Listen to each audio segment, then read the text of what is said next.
Magandang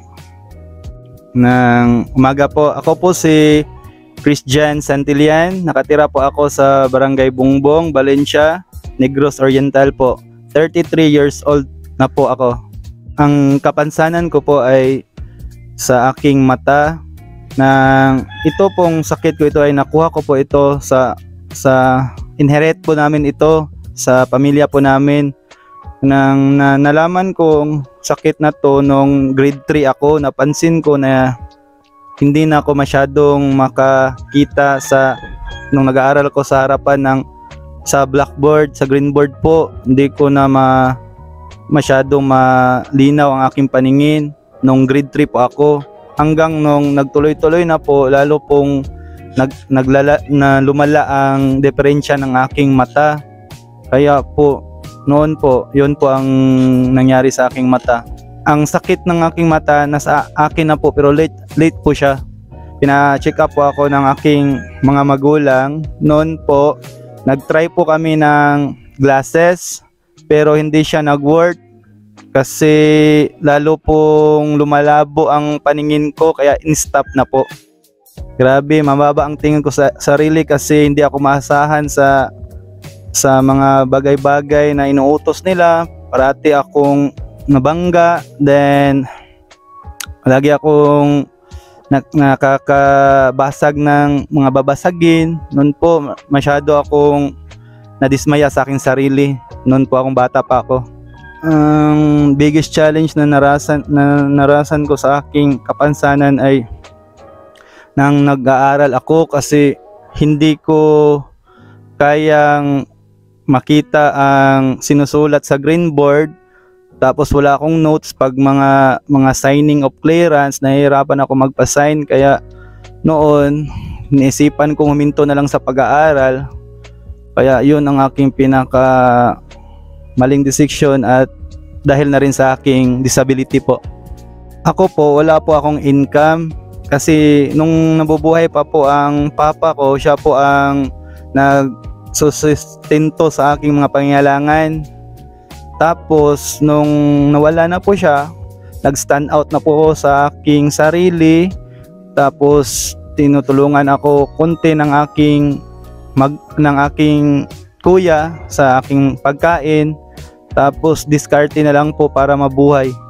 Dito sa amin kasi walang problema kasi hindi kasi ako lumalabas.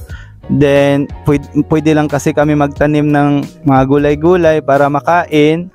Tapos pag meron lang bigas, okay na, kasi hindi na kami pupunta ng bayan para bumili ng aming pagkain.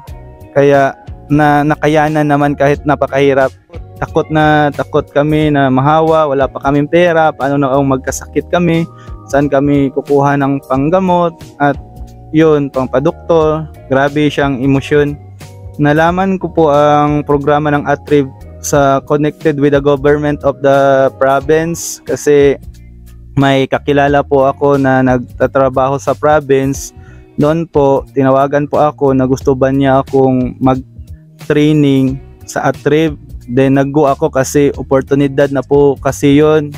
Ang sinalihan ko po sa ATRIB ay yung Digital Business Basics Training po.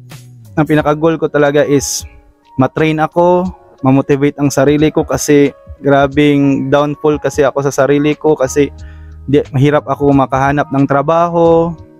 Kaya nagpursige ako na matrain doon sa ATRIB, baka nandun ang aking oportunidad at makatulong sa aking sarili na mapunan ang mga knowledge na makuha ko sa ATRIB, makatulong ito sa akin. Yun po. Ang pinasa ko po na business ATRIB ay yung free-range chicken. Ang pag-aalaga ng manok na hinahayaan lang po sila sa kanilang sarili na mabuhay, hindi sila kinukulong.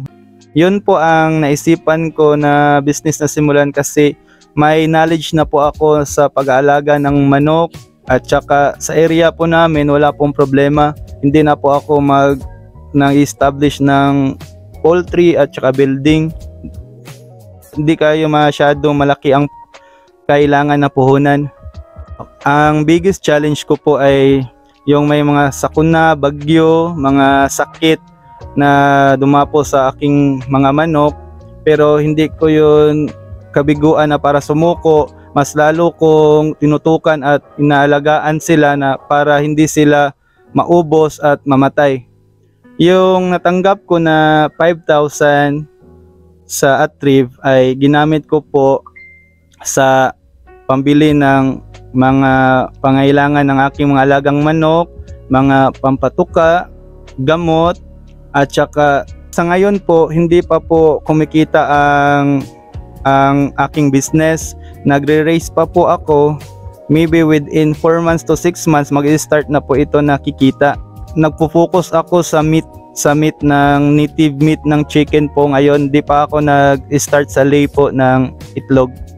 Once na kumita na po ito po ang mga plano kong gamitan sa aking income. Bibili po ako ng 7 feet na net para i-net ko po ang mga alagang manok ko na i-dispose at saka may boundaries po kasi pag sobra na silang dami hindi ko na sila masyadong makita at maalagaan, kaya dapat may boundary at saka yung i-dispose ko ilalagay ko sa net po. Yung manok ko kapag mabenta ko, example sa 10 per kilo kasi ang fresh meat ng native na manok, 240 per kilo ang isang manok na native. Kapag sa 10, so ilagay lang natin 1 kilo kada isa, so 2,400 ang kikitain ko sa 10 within 4 to 6 months yan. Sa 10 lang yan na manok. Ang minamarket ko ang product ko nang by posting sa aking KGS King Fresh Chicken na page. Doon ko po pinopost ang aking manok na ibibenta kung sinong may gusto po. Pwede nyo akong kontakin sa aking Facebook page na KGS King Fresh Chicken. Salamat po. Napakalaking tulong po nung training na sinalihan ko sa Atrieve po. Napakadaming nabago sa aking sarili po, gaya ng pagpapahalaga sa pera po, kung paano dalhin ang pera po at saka pagmamarket nito po. Dahil yung pag-motivate sa sarili ko po at tapos pag-entertain ng ibang mga tao sa aking pagsasalita at saka sa paghahalubilo po, napakalaking tulong po yung training na sinalihan ko po sa Atrieve sa aking sarili po. Hello po, ako po si Christian. Isa po ako sa nag-training sa Atrieve. Ine-encourage ko kayo na mag-training sa Atrieve dahil marami akong natutunan nung sumali ako sa Atrieve na magnegosyo, magpapahalaga sa pera, paano gamitin ang pera sa tama at pahalagahan ang sarili, makahalubelo. Kung gusto kang sumali sa training sa Atrieve, malaking tulong po yon sa ating mga sarili. Laking pasalamat ko sa Atrieve na isa ako sa nabigyan ng oportunidad na makatrain at makalikom ng mga knowledge na ma-apply ko sa aking sarili sa pang araw-araw na buhay. Napakalaking tulong po ang inyong binigay na grant sa akin po.